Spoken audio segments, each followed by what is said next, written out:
Coronavirus. Coronavirus. It's real. Here it is, y'all. It done shut down everything. That's everything they got to do with everything. But I tell you one thing, it's the new wave of sports that is sweeping the nation. We're not just accurate but spot on. This is the Monk Spot Podcast, a part of Spot on Sports. Got the whole production team behind me. Shout out Quincy. Shout out Sam I am. Shout out Zakari. We're coming from somewhere other than the usual bunker. So we'll have to make do with what we have today. Obviously, the coronavirus has claimed a number of jobs, a number of people, unfortunately, and our lives as we know it. And somehow here we are, still trying to make some type of way out of no way. Um, I guess I can start from the standpoint of the virus itself and what everybody kind of needs to do. You know, making sure your hands stay clean and making sure you're staying out of the way. We have some numbers here as far as reported corona cases: 378,000 within the states, 16,000 deaths, and 101,000 have recovered. As far as the Dallas, Texas area, if you are here where SOS is located, Sam, there are 4 deaths. Am I correct? Yep. 4 that have been reported, and about 500 um, so far nationally. Okay, yeah. So please, obviously, a lot of cities have locked down. You know, we are quarantining. I'm not quarantining, unfortunately. I'm an essential worker. So aside from SOS, I dabble in finances, dabble heavily dabble, and they've they don't let me stay home. So I hope that I really do not. Essential business, which is kind of. Hey, shout out to everyone that's tuning into the live. My man Leo, he's on right now. Chris Hall is on right now. Thank you for everybody that's joining. Remember, this is a new wave of sports sweeping the nation. We're not just accurate, but spot on. This is Spot On Sports. Be sure to go to our YouTube channel. Click the notification button, Quincy. They can get notified on everything that we're doing. Yep. We got some hard worker production team. They put out some really good quality content. You want to see SOS Nation, more Monk Spot, Behind the Lights with JR. We got the new highlight show. Ooh, I wish you would have had that highlight show, man. I wish you would have had an opportunity to do that. I had a whole totally different way of making it happen, and it would have been cool. We're gonna go with a funny route. It was already funny, but a funny. Zakari explain it when we get done. I'm gonna shut up. Anybody who's tuning into this live now, what do you fear most of the virus? I would like to hear that. I can go around the room, though. Quincy, what do you fear most about this virus? Just the psyche about the whole. It's an uncomfortable feeling. I don't think, yeah, I don't think anyone's. We didn't obviously when things hit the U.S. or when things hit the city or when things hit locally around us, it tends to blow over. I was talking to someone the other day, and I was like, I didn't think that it'd get this far. Obviously, the cases had been around since late last year, if not early January, and we seen things, but we dismissed it. Let's all be honest about it. We said, okay, it's foreign. It has no chance of touching here. Obviously, our residents in the U.S., we tend to travel a lot. You go down to Italy and China and Japan, you touch a couple of folks, and then here it is, and it happens that fast. And for one, I don't mind the quarantine thing. Obviously, you have to sit everybody down while we do something about this. I think personally, obviously, everybody can't work without jobs, but you have to go on a full shutdown, whether that is just for 2 weeks to get this stuff under control. Because obviously, I'm an essential worker. You have others who are essential workers. Some places still have to be open, but I think we're still exposed to that. I think we're still exposed to, me getting sick, and behold, obviously we come together to still try to make this show happen. But I don't want to get into a point where I'm almost infecting you guys. So please, everyone out there, stay home. Remember, young ones, keep your young ones indoors. Obviously, there have been no recorded fatalities as of yet for ages between the newborns and 9 years old. So that's awesome.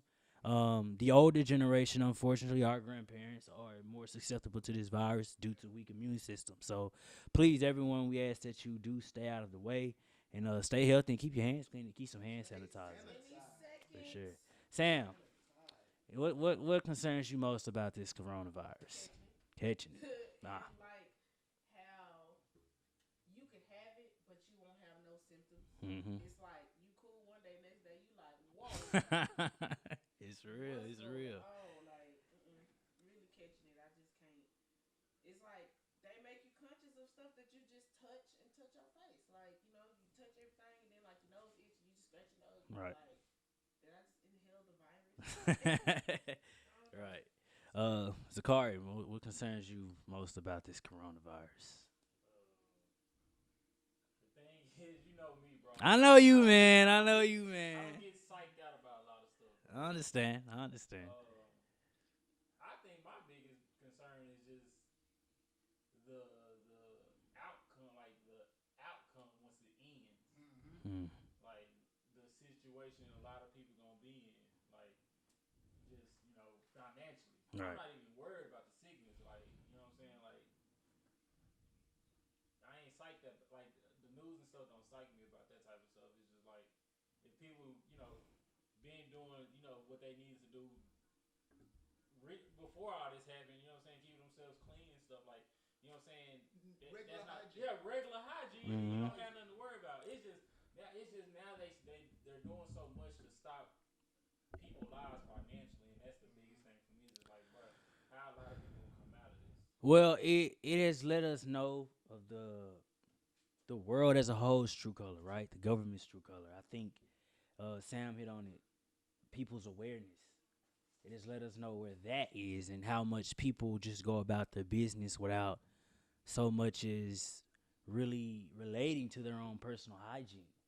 And people now are trying to say, "Oh, I'm washing my hands, I'm sanitizing." And I think obviously that was the normal day-to-day thing that people do, but everyone's how do you call it when every time something happens, people just so educated now in that field.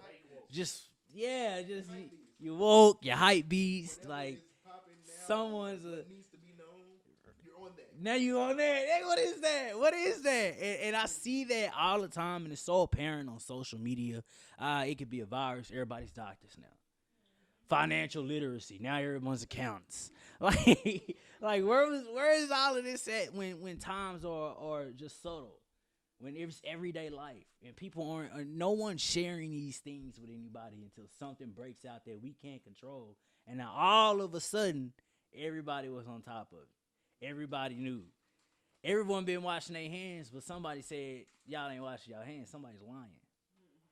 I wonder about those things. So the 4 major sports got shut down. Not only the 4 major sports, the other sports included between sumo wrestling and biking and boxing, UFC. Last Friday, I tuned in We to watched Fox SmackDown. SmackDown. Wrestling is still a thing. Wrestling is still a thing. Nobody. No audience. It shows the difference. That shows like that, like It strives off it the strives viewers, off. for real. So it's terrible. So it's terrible. It wasn't bad, weird. but it's It's a weird feeling. you know, because they're basically actors. Mm. And it's like you still have to sell the story. Right. That's why we tuned in when we were younger, because of the stories. we was captivated. And it was just like the stories were still going on, and they had like major stuff happen to the point it was like we knew if the audience was there, Mhm. it would have been like a big thing.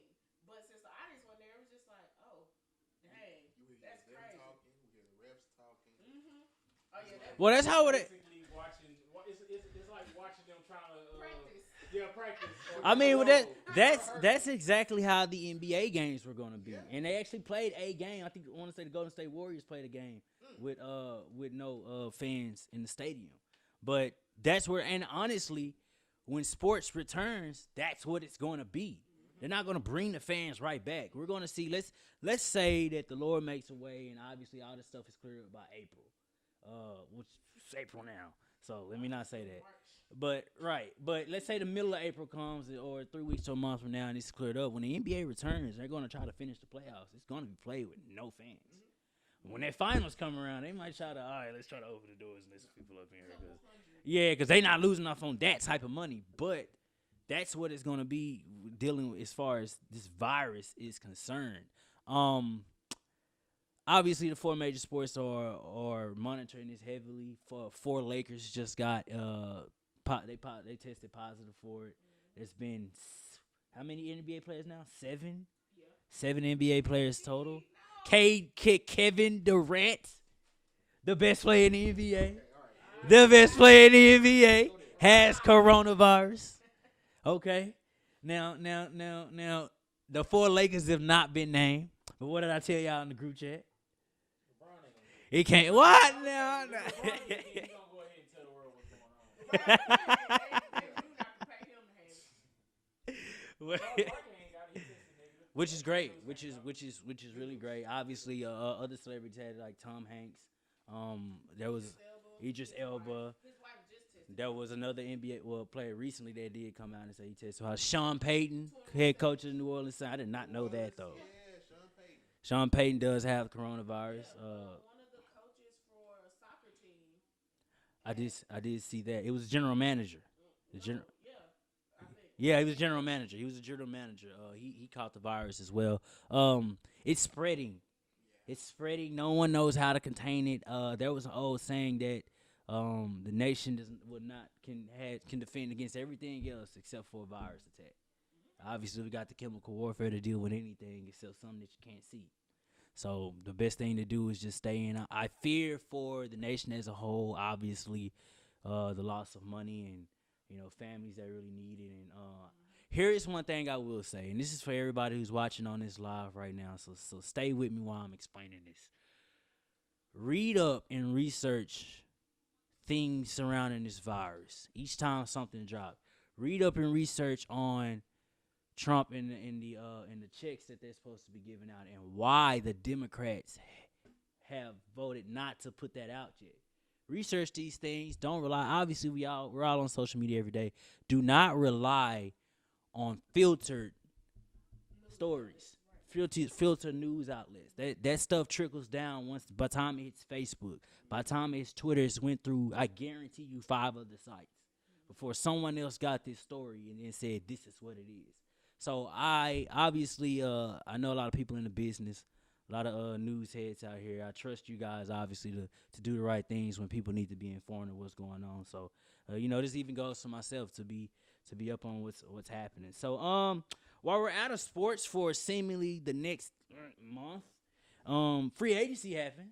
The NFL has not died off as of yet. And I said this before I get started. What if this would have happened during the NFL season? Oh, it would have been a ish show. For real. This would be over by now, I bet.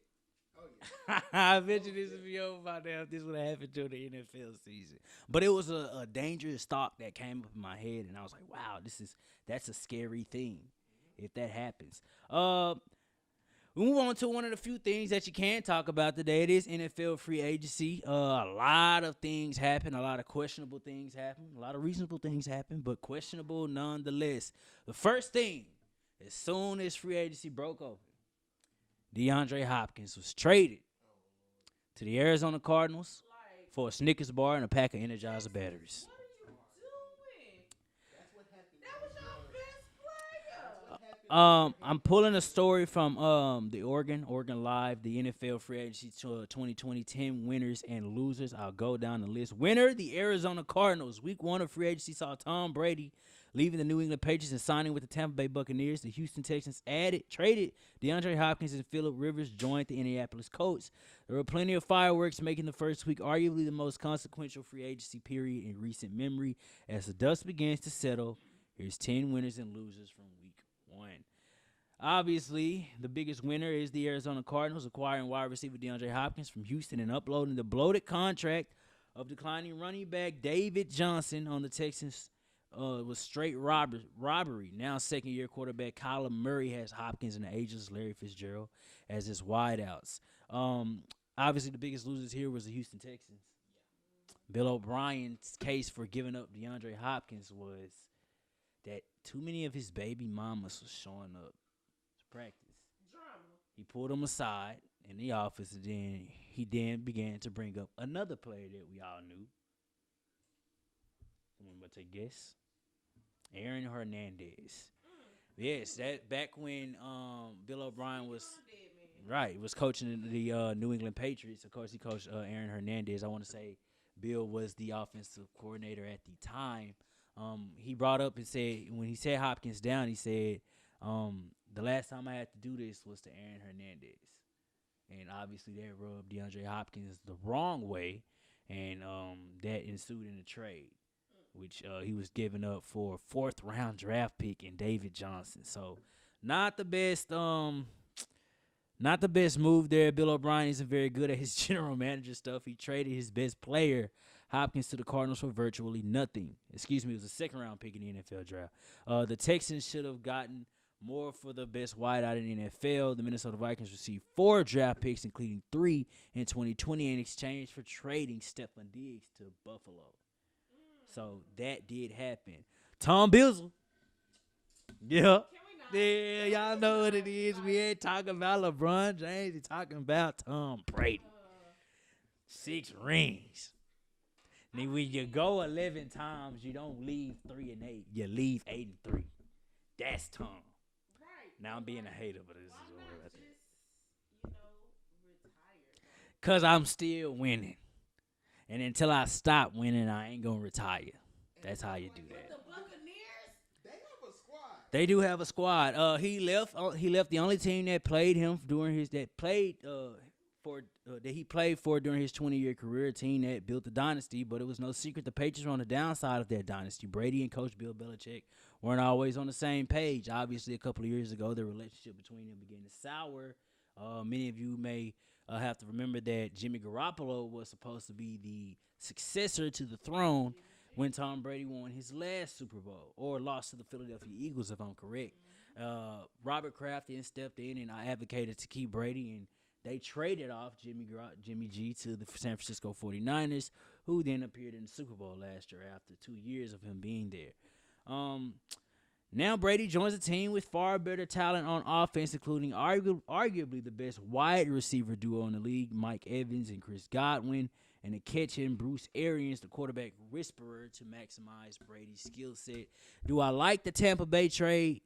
I can't say that yet, because I have to see what they see. When off-season moves happen, you have to see how it plays out from start to the start of training camp. I need to see the draft. I need to see what happens after the draft.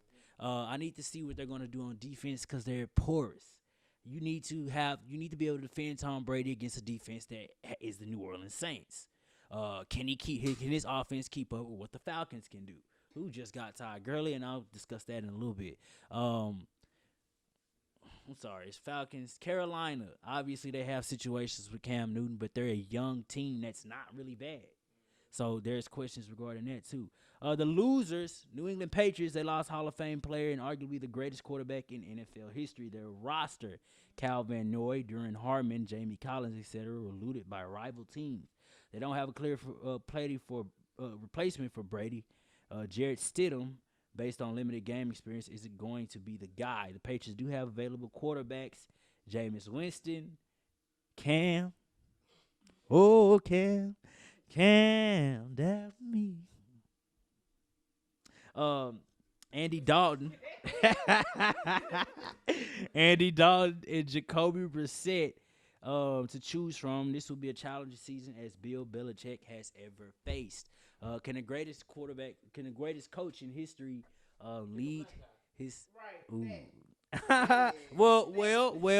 Well. Get this: Jacoby Brissett, who I believe could be the starter for New England, was actually there and started and played for Bill Belichick during the time it was Tom Brady, Jimmy G, and Jacoby Brissett.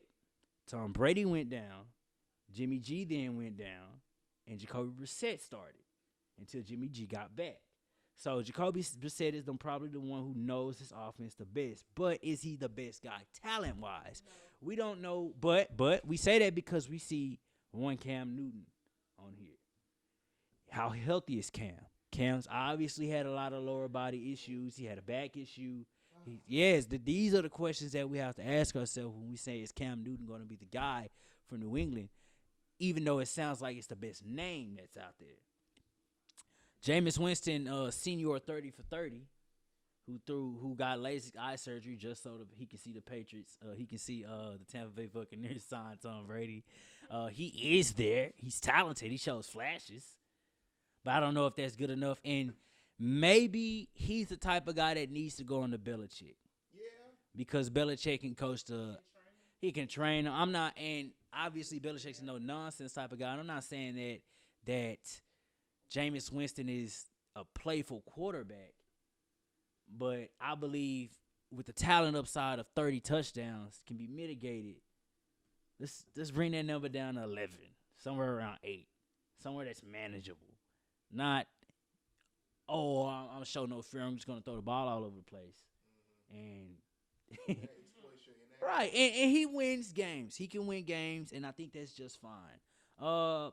Amari Cooper, the wide receiver, said he wanted to be a Cowboy for life, and the Cowboys granted that to him in a shape, form, and fashion of a 5-year extension worth $100 million.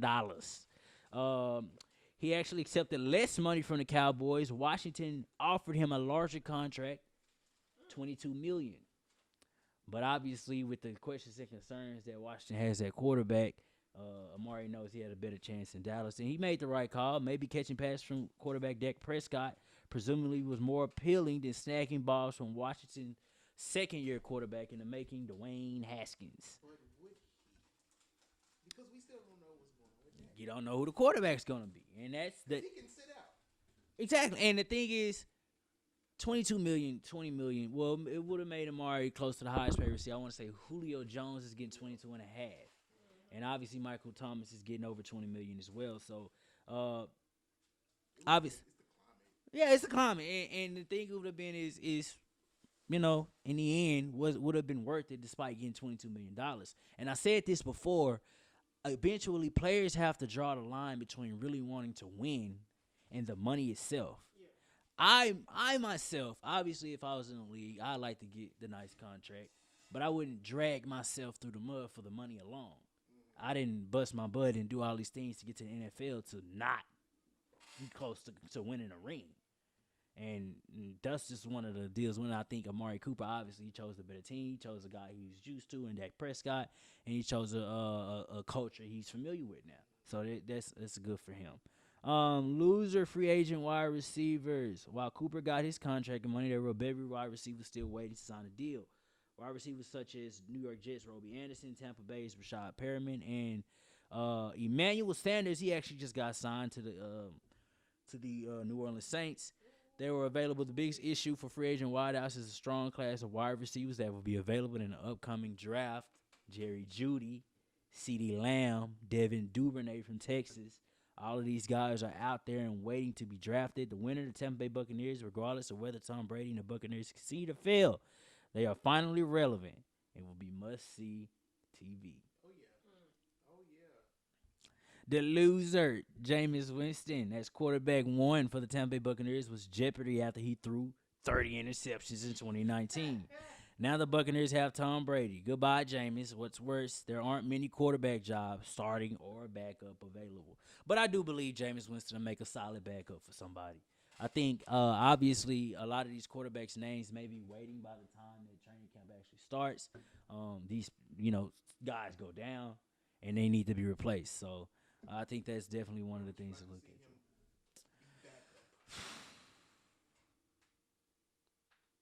The Chargers, because the Chargers are choosing Tyrod Taylor to go as a starter. And I don't think that's going to be the clear-cut answer. I think I like Tyrod, but he had his chance with Cleveland. And I'm not saying that because obviously the Cleveland is quarterback graveyard and central. And anyone who goes there is destined to fail, a la Baker Mayfield, who's still trying to climb that franchise out of the mud. But he had his opportunity and it didn't work. Now, fans were clamoring hard to get Baker Mayfield on the field. So Tyrod didn't stand much of a chance. I'm not sure how much easier it would be with LA in the mix, but maybe he may have a shot. General Manager John Lynch knew the team couldn't afford to give big money contracts to DeForest Buckner, Eric Armstead, and George Kittle. And somewhat surprising is they signed Armstead to a long-term contract and traded Buckner to the Indianapolis Colts. Trading Buckner allowed them to retain cornerback Jimmy Ward and DN Ronald Blair, while positioning themselves to give Kittle an extension and likely be the richest ever for a tight end. Losers, Cam. Oh, Cam. The Carolina Panthers signed free agent quarterback Teddy B to a 3-year, $63 million contract. Let me dissect this Teddy Bridgewater thing for a second. Teddy is the best pedestrian passer since Alex Smith. Point blank, period. Don't make him out to be better than that. Don't make him out to be worse than that. The Saints were good because their defense was really good. Not because of Teddy Bridgewater. Teddy, though, did exactly what he was supposed to do, but remember this. He's going to the Carolina Panthers where his coach is new first year NFL head coach Matt Rule, former Baylor coach. And his coach in New Orleans was Sean Payton. Notice the difference there. And you will see the difference this coming year. That's not to say that the Panthers will be bad. Obviously, Teddy can still quarterback in this league as a starter. He did show that. They did win all 5 or 6 games. By the way, I did say the Saints would lose when they put Drew Brees back in. I knew that. Essentially telling Cam Newton is out. Then the Panthers said they had given Newton permission to seek a trade, making it sound as if he demanded a trade. Newton called them out, saying he never asked for a trade. Yes, the Panthers did Newton dirty, but he's in the same position as Jameis Winston, a quarterback without a team in a rapidly shrinking market. Cam is the most suitable starter out of the names I gave you with Andy Dalton and Jameis Winston. But either they get signed now, you have to check on Cam's health. What type of quarterback will we get out of Jameis?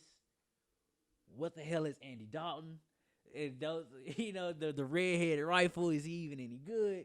These are the things that they have to be asking. While you have quarterbacks like Justin Herbert coming out of the draft, obviously the Moxie kid, Joe Burrow, Jordan Love. My biggest thing is waiting until the next following year where Sunshine comes out. Yeah, that's what I want to see where he's going to go. Yeah, good old Sunshine. So that is our free agency winners and losers. What teams got better to me? I want to say the Buffalo Bills. I think it was big to give Josh Allen a wide receiver and Stephon Diggs. Obviously, Allen had Cole Beasley as his best receiver. And I think when you add Diggs and you become this team, and I think they're going to add another receiver in the draft. I would believe that they would. Probably a possession guy. But they got guys who can run routes. And, Cole Beasley in the year that he did put in for Buffalo was really, really admirable. And then Stephon Diggs, and we know what he can do. And obviously, there was a little jealousy going on between him and Adam Thielen, I think, in Minnesota out there. But I like what they're doing. Teams that may have gotten significantly worse, and I'm saying this because it's them. It may have been the Cowboys. Cowboys took some pretty significant hits, obviously losing Byron Jones, Jeff E., Malik Collins, Robert Quinn, Randall Cobb. All guys that were significant to their last couple of seasons, if not just last season alone. Today, Travis Frederick retired, 7-year pro, 6-time Pro Bowler, and it's sad to see him go. But man, what a career it's been, and he stepped forward and made a message on his Twitter page. So guys, you can go to spot_on sports, our Instagram, and check out that post as far as what Travis Frederick had to say to the Dallas Nation. Before you go to ahead. the next topic, I want to harken back Mm-hmm. to when you were talking about the Carolina Panthers. Yes. And the head coach in his first year, coming from Baylor. How do you feel? Well, why would you say that it's kind of iffy with a quarterback coming under that? Because we just saw a head coach. I mean, granted it was Andy Reid, but he did inherit a lot of college-esque type of plays because of his quarterback. Well, Andy Reid is a quarterback's coach. He's a quarterback, which much like Bruce Arians is. So when a guy who's a rocket launcher passer like Pat Mahomes comes and falls into your lap, a lot of things are possible. For Matt, he came from Baylor. And the thing that bothers me with that is the type of explosive. And he put Baylor on the map, and Baylor had already been there, but he gave them more notoriety than they usually had. But when I'm looking at Matt Rule and the type of offense that Baylor ran, I don't know if that fits the type of quarterback Teddy Bridgewater is. I see Teddy as a short to an intermediate passer. And not to say that Rule can't base the offense around him, but Rule's game is just like if you're looking at Cliff Kingsbury from the Arizona Cardinals, you know he's a coach that's looking to put up 30 to 40 points a game with Kyler Murray, not Teddy Bridgewater.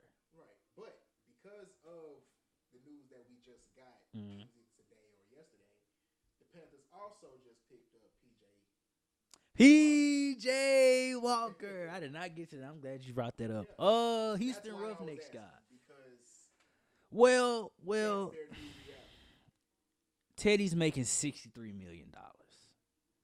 You usually don't sign a guy to $63 million and then you pick up PJ. I think PJ is a really good fallback plan, but you don't pick him up knowing that he's not going to be the guy.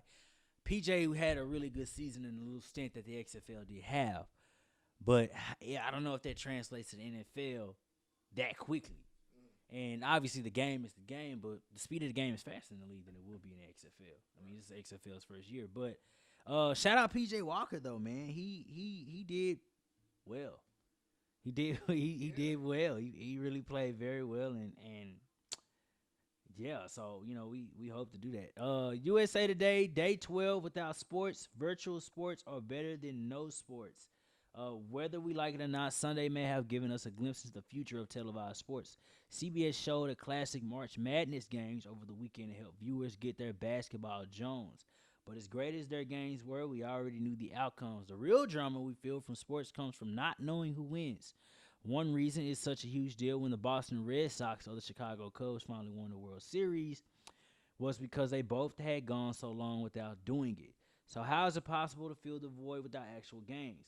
With virtual games that are close as possible to the real thing. NASCAR staged an online race with real drivers, and a major cable network put it on TV.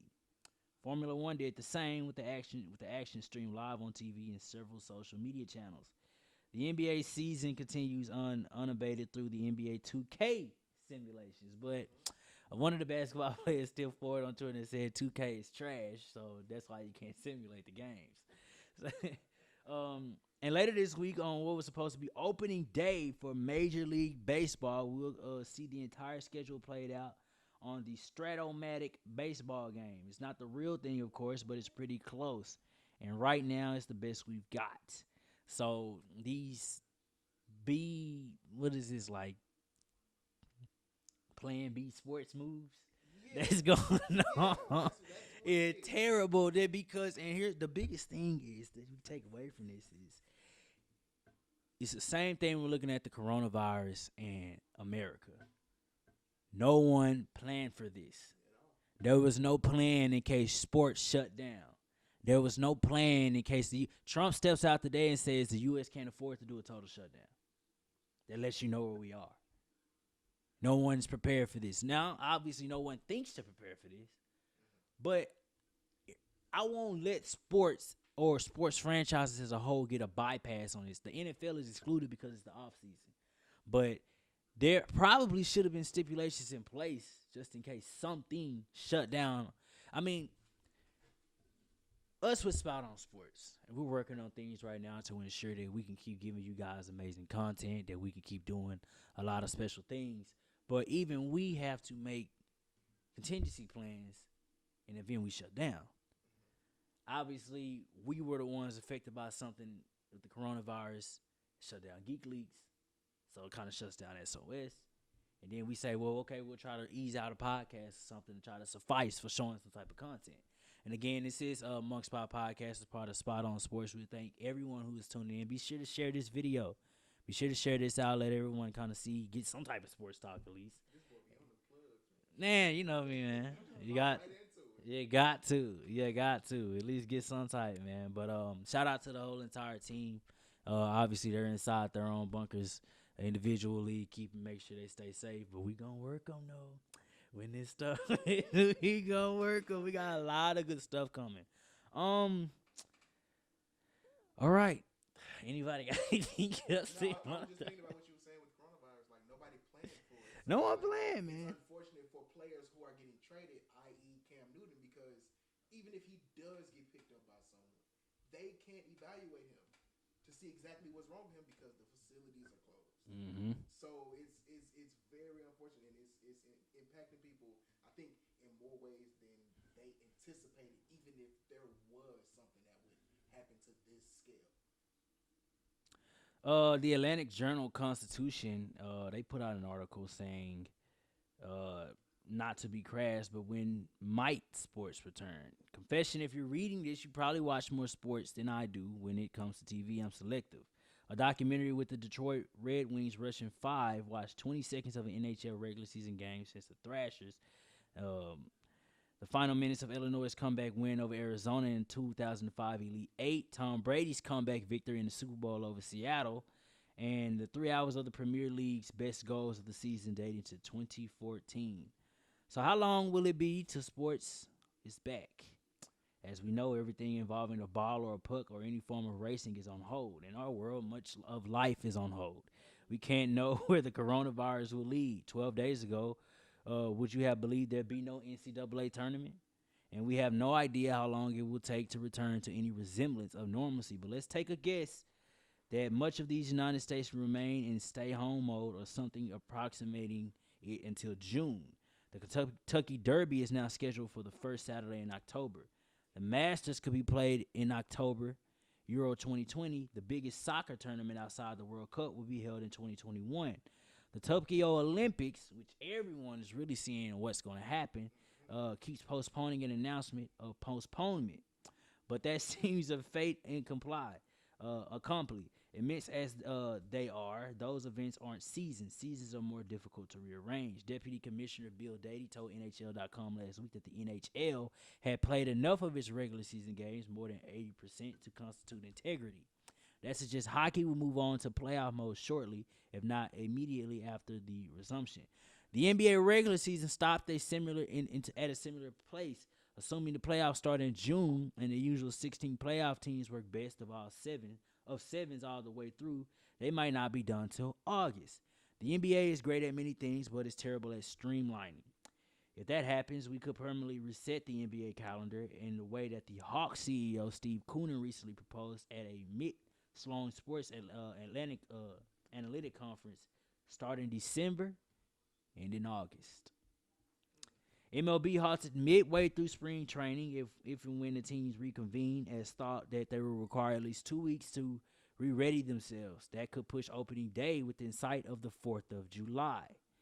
There will be no way to play beyond November. Most baseball games, are held outdoors. So there'll be need to much truncated schedule, which I was listening to the radio today, and they said this where the Rangers could come into play because the new Globe Life Park has a roof on it.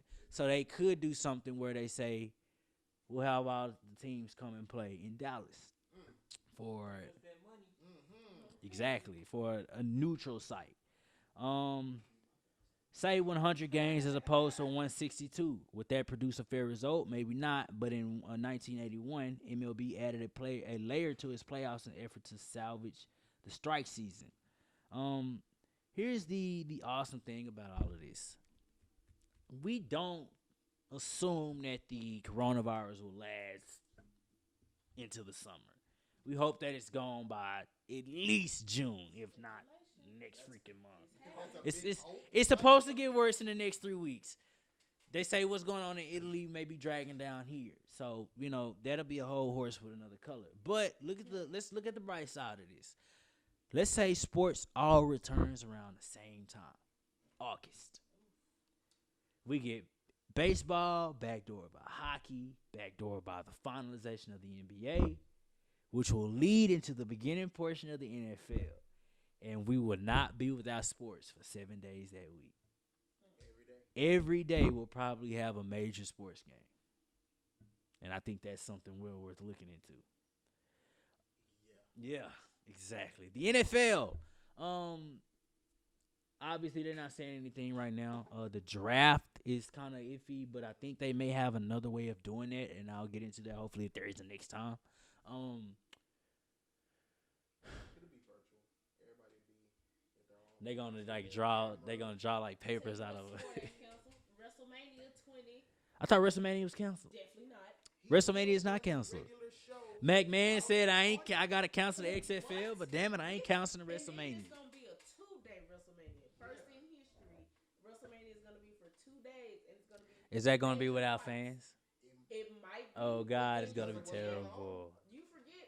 WWE Network is the second most popular app for streaming sports or streaming their content.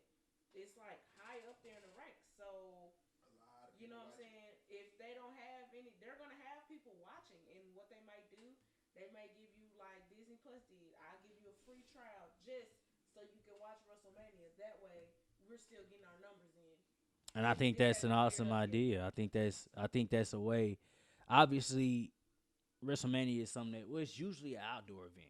Kind of Mhm. used to have the stuff of them, but you can obviously something that can circumvent it. You can put indoors, and it's only a minute amount of players Mhm. that you have in the ring at one time. I don't think we'll get things like, well, let's say quarantine the guys, and they are quarantining them together. Then maybe you get a Royal Rumble. Maybe you get a Hell in a Cell cage match or something, Definitely getting or that. something where you have to put more than 5 players in together. Biggest match: Roman Reigns versus Goldberg. Like, And Goldberg is obviously somehow he's still no, he came relevant. back. He's still I saw Stone Cold came back. No, I thought he John did. Cena did. He John John Cena. it was Cena John came Is Cena. back.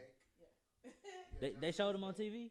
Yeah. Y'all No, saw him? I I didn't don't see. never I seen ain't him. seen I him. ain't okay. I Yeah, ain't think we you seen ain't him in. seen? Yeah. My dad seen him. The NFL draft, as I stated earlier, will be TV only. So they'll probably draw slots out of like They'll have a like bowl. Skype. Via Skype. Yeah, they'll probably have a via Skype Yeah, thing up. everyone who's prospects, they'll have their media people there in their Mhm. room. Hmm. Yeah, we've seen it. We've seen that before. It'll just be the first time we see it. It's like that's what it is, like fully. So yeah, it'll be something different. But it's certainly without, we're all at a good loss of words as far as what we can be doing, and sports not really being available for us.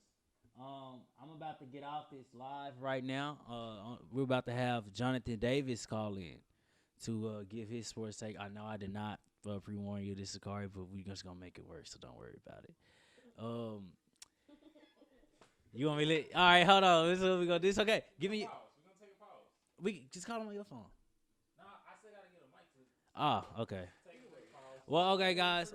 On this live, we're gonna be done here. We do appreciate all you guys for tuning in right now. You guys will get to see the phone call with Jonathan Davis once the edited version has been edited down for your viewership. On this live here, we thank everyone for tuning in. This is the New Wave of Sports sweeping the nation, where I am not just accurate, but I am pretty spot on. I do okay. Shout out to Bruce T, B Walks, Sequoia, all the good folks, and we will see you guys on this live next time.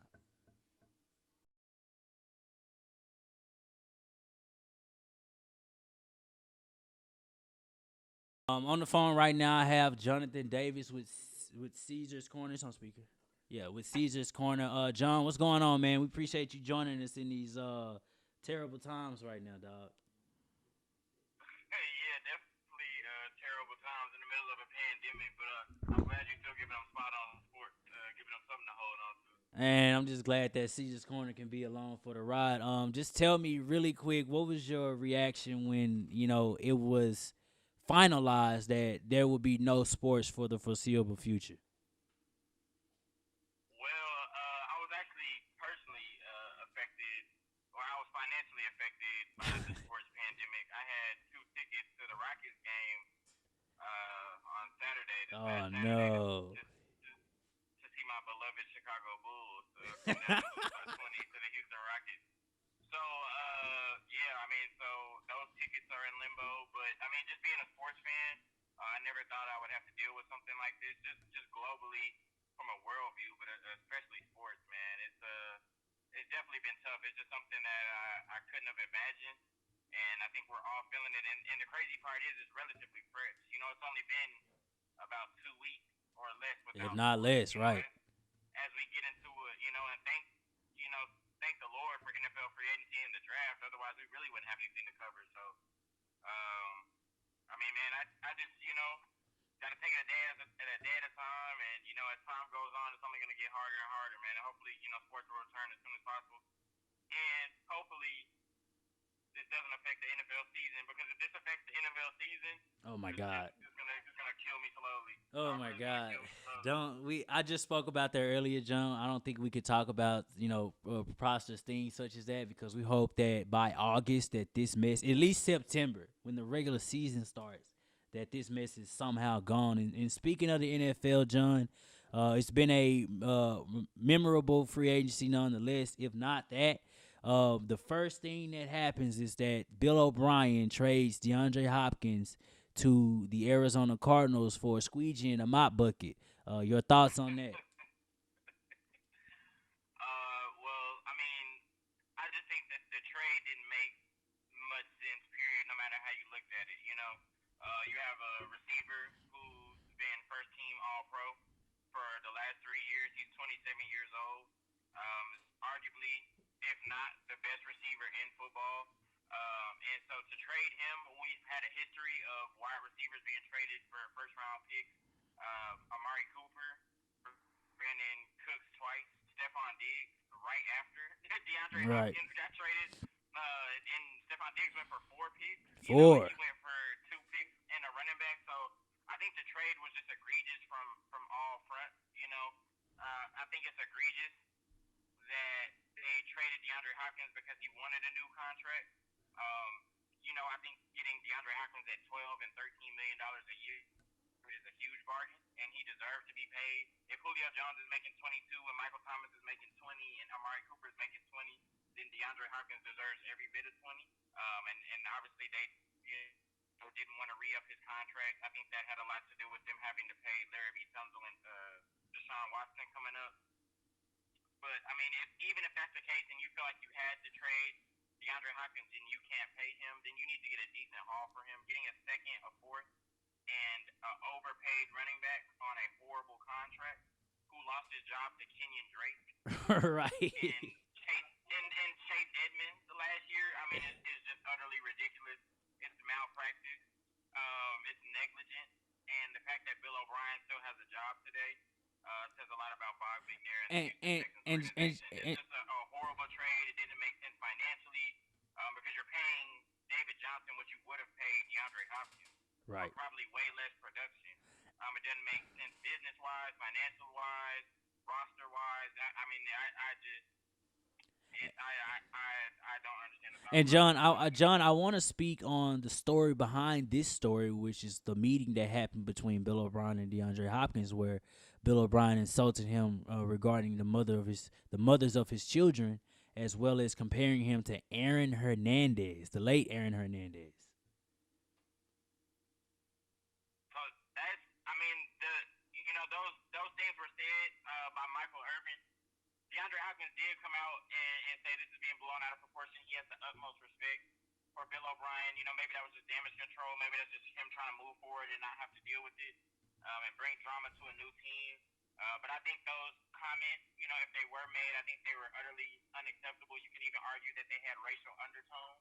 Right. And that's a conversation for another day. But to compare somebody like DeAndre Hopkins, who's been a model citizen, has never been in any off-the-field trouble, to somebody who is a convicted murderer is completely out of line. And also to talk about his multiple baby mothers and whatever that situation that has nothing to do with football, and it obviously didn't affect his performance on the football field. So I feel like that was out of line as well.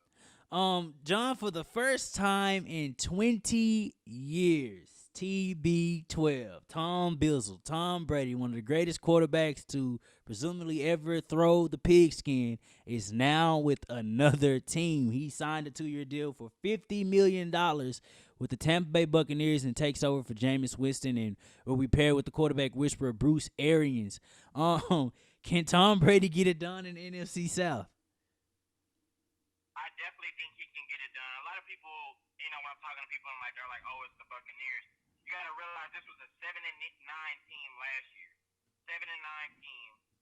Mike Evans and Chris Godwin both got hurt towards the end of the season. And they got better to close out the season, right? Yeah, and so they were both 1,000-yard rushers. You got great pieces great 1,000-yard receivers, excuse me. And they both could have been in that 1,500 range if they wouldn't have got hurt. You led Shaquille Barrett, who led the league in sacks. You got Jason Pierre-Paul. You got Devin White, one of the best young linebackers in the league. Vita Vea, one of the best nose tackles in the league. That front seven is underrated as far as teams we talk about, because we didn't talk about the Buccaneers because they weren't winning. Right. That secondary leaves a lot to desire. They're definitely going to have to beef up that secondary and get some pieces back there. But, I mean, you're talking about a 7-9 team where Jameis Winston turned the ball over almost 40 times. He had 30 interceptions, and I want to say at least 5 or 6 lost fumbles. So he almost turned the ball over 40 times. No, dude is And egregious. they won 7 games. So, you know, obviously you don't get to just pick up the season you had before and bring it into next year. You know, we saw that with the Cowboys. I feel like we added talent and won less games this past year. So I don't know if you're taking the exact 7-9 team and just replacing Jameis Winston with Tom Brady. But if they were talented enough to win 7 games amidst almost 40 turnovers from one person, then I definitely could see Tom Brady coming in and winning. I'm gonna be modest and say 10-6, but with the talent that roster has, and you know I don't expect much from Atlanta next year. Definitely don't expect much from Carolina. I think it's gonna be them versus the Saints. Wow, the old battle of the I old think men. I think the Saints are still a game or two better than them and will ultimately win the NFC South. But especially with this expanded playoff format, I would definitely be surprised if the Tampa Bay Buccaneers aren't in the playoffs next year. You know, I always knew Tampa Bay was a possibility, but, you know, Tampa Bay just doesn't have that history. You know, they have the Super Bowl, but they just don't have that history. They're kind of just one of those franchises you don't really think about, you know? Right. So I just thought there's no way he'll really go to the Buccaneers, you know? But he's a pirate now. And it's that type of league, and obviously we showed that they got some type of new logo thing going on. It actually looks more terrible than the previous one that they had. John, what other free agency moves had that caught your interest that you felt were really good? Yeah, so obviously you had the big names, like, you know, Byron Jones going to Miami, you know, Darius Slay going to the Eagles. I thought Darius Slay, the Eagles, you know, although I'm a Cowboys fan, picking up Darius Slay to help out on the back end and then fortifying their defensive front with Javon Hargrave. I thought that was a really good move. Not bad. Yeah. I'm gonna say the best move of free agency so far, and it's a high profile move, but it's a low key move because we don't talk about these guys enough. The best move of free agency to me so far was the Browns picking up Jack Conklin from the Titans. I feel like he was the number 1 offensive lineman on the board, and the Browns' struggles with the offensive line last year and not having enough protection for Baker was, you know, well documented. And so I feel like them being able to go out and get Jack Conklin to be a staple on their offensive line, to me, was the best move of free agency so far. And we don't talk about the O-lineman enough, you know, but for the Browns to go out and address a major need and get, in my opinion, you know, some may argue maybe Brian Bulaga or Trent Williams if he actually becomes a free agent. Right. But I think going and getting Jack Conklin to fortify that offensive line, I think you're going to see a lot of explosive offensive firepower in Cleveland next year, and they're not going to talk about that addition, but I think that was a huge addition and the best addition I've seen thus far in free agency. And they only paid him about $14 million a year, so they didn't break the bank for him either. That's a spot on take by Jonathan Davis here on the oh my God.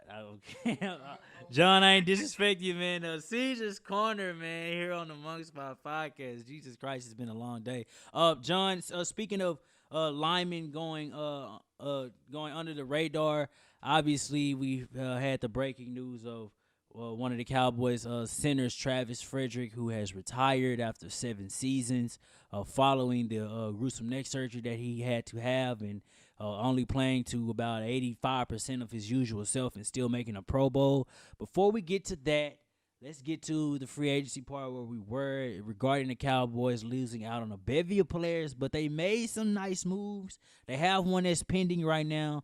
What are your thoughts on the Cowboys when it's getting Amari Cooper, losing Byron, Cobb, Quinn, Heath, Collins, just a bevy of guys, especially on defense? Yeah, so if we're talking about the best moves in free agency, then we can start talking about some of the worst ones. Also, you know, mainly paying 30-year-old Robert Quinn, giving him a 5-year, $70 million contract. Woo, boy. The Birds done paid. They paid up for that, man.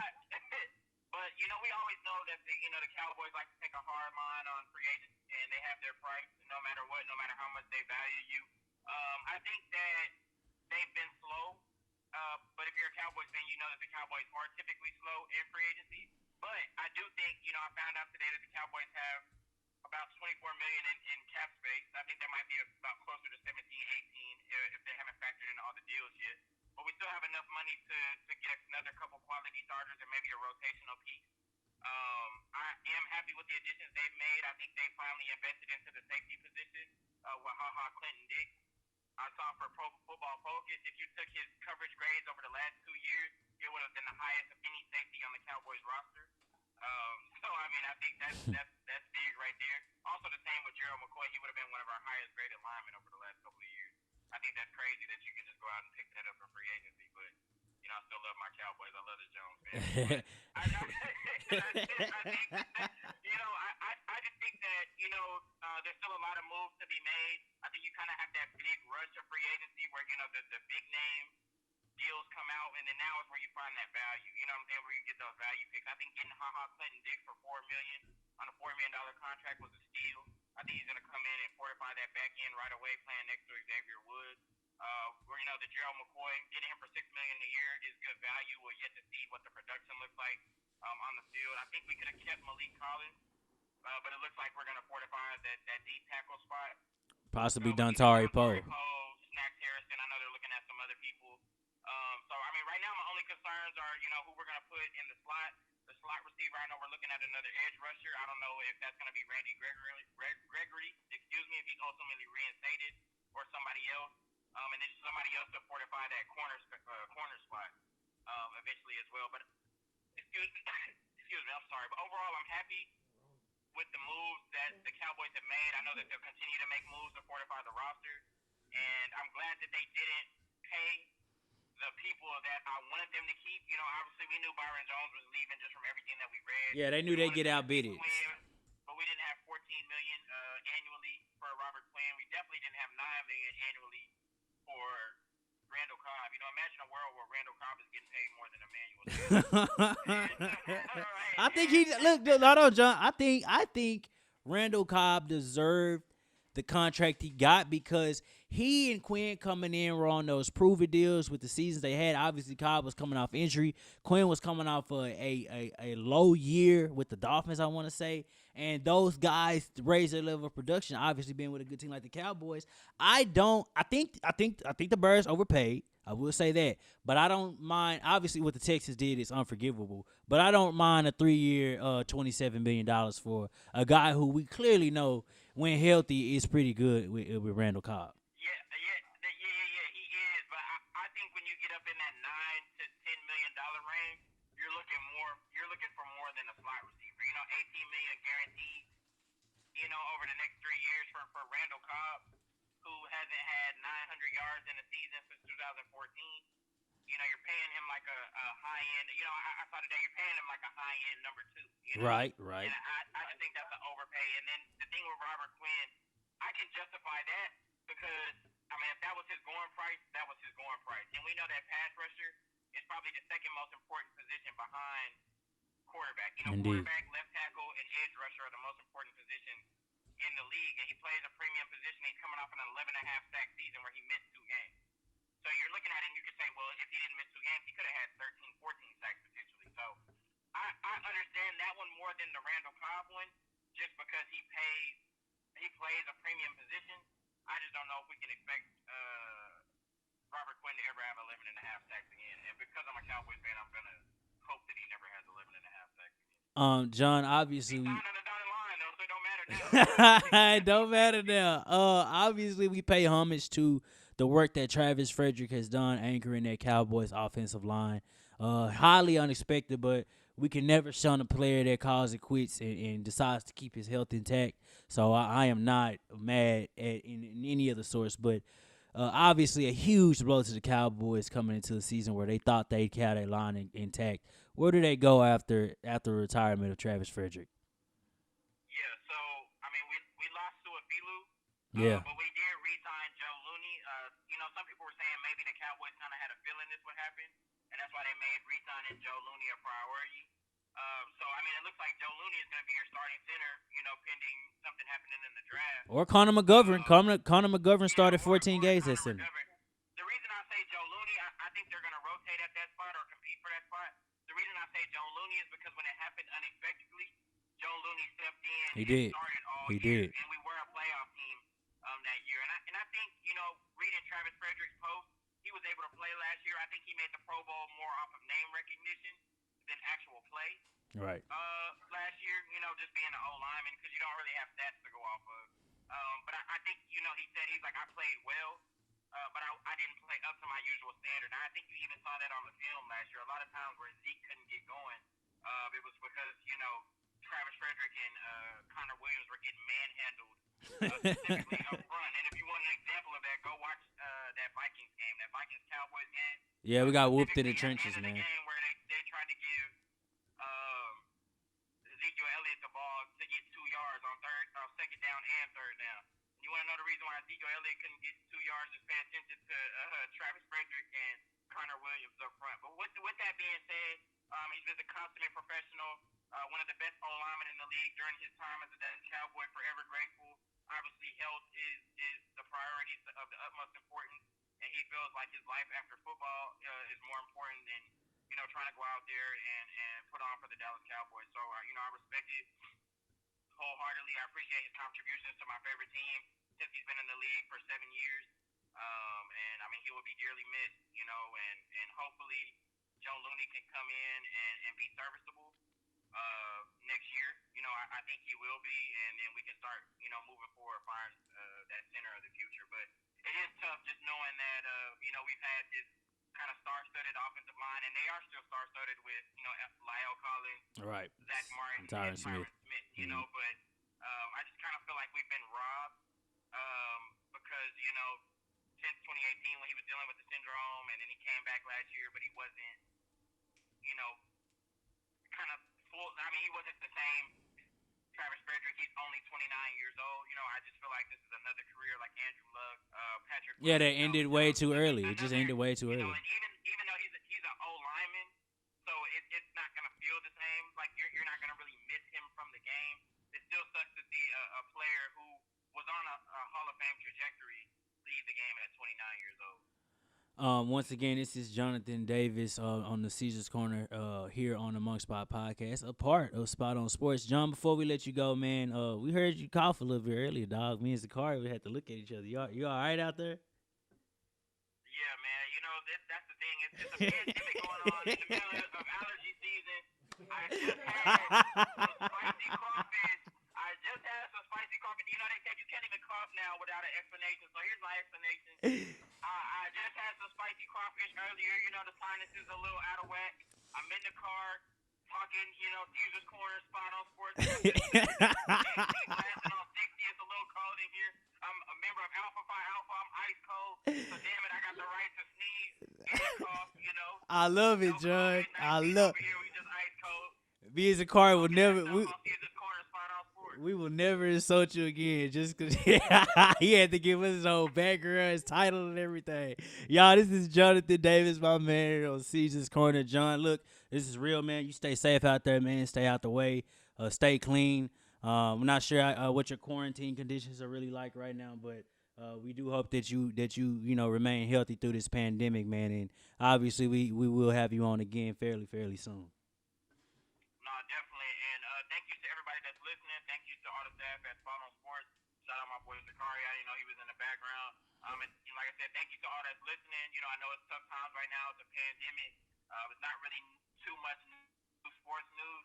But the good thing is, whenever there is new sports news, Spot on Sports is going to have it for you. So just keep rocking with us until we can get you back online with all the live sports, man. Thank you. Hey, man, stay safe out here and stay sane without sports, John. We'll talk to you next time. All right, for sure. Take it easy. That was Jonathan Davis once again with Caesars Corner. It's always great to talk to him, man. He's always got a lot of banter for us to really get into. This is a nice show for Corona conditions. I don't think that's too bad. Shout out to Mrs. Zach. Once again, this show is brought to you by a host of third parties, Zach's Interior and Exterior Design. Y'all need to give me a list of stuff to say when I'm doing this show so that I can properly represent Mr. Zach when I'm sitting behind this camera. I do, but I have been clamoring, I have been hammering and beating the table for the words card. So I'm gonna write it out and give it to you, and I still ain't got it. Mr. Zach, what's your slogan? You got a slogan? All right. You ain't gonna tell it to me? Huh? You ain't gonna tell it to me? What's the slogan? We don't have, okay, brought to you by Zach's Interior and Exterior Designs, where we don't have problems, we have solutions. Brought to you by Geekly's Gaming Arena. Come, compete, conquer. Check out the new esports arena in DeSoto, Texas. And see everything that Danny Martin and his staff have to offer. There's also the home of Spot On Sports, where we are the new wave of sports that is sweeping the nation. We're not just accurate, but we are spot on. Shout out to the production team that was able to show up today. We got a lot of good things coming. While we're gone, we won't be able to make as much content as we would like, but we will still try to come at you in whatever fashion that we can. Be sure to go to YouTube in the meantime. Check out all the shows that we have there. Check out SOS Nation Podcast, My Point Exactly, The Highlight, and much more. I'm your host, Tony Monk. As I did say I was going to do this before we went out. Shout out to Mr. Tony Key. He's trying to get back in the radio business soon, and he was one of the first ones to give me a gig as far as the podcast goes.